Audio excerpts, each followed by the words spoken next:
Cadascú és d'on vol ser, no d'on naix. Jo vaig néixer ací i em sent valenciana. I tots els que no van néixer ací, però van vindre ací a viure i van fer d'aquesta la seua casa, també ho són. Ser valencià és voler ser-ho. No és un estatut, ni un passaport o DNI. És un sentiment que sort, que no és sectari. Aquesta és terra d'acollida i d'afecte.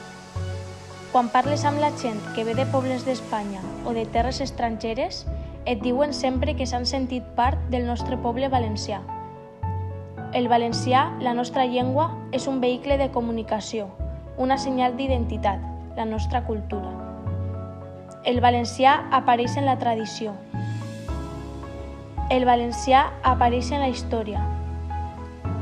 El valencià apareix en la música.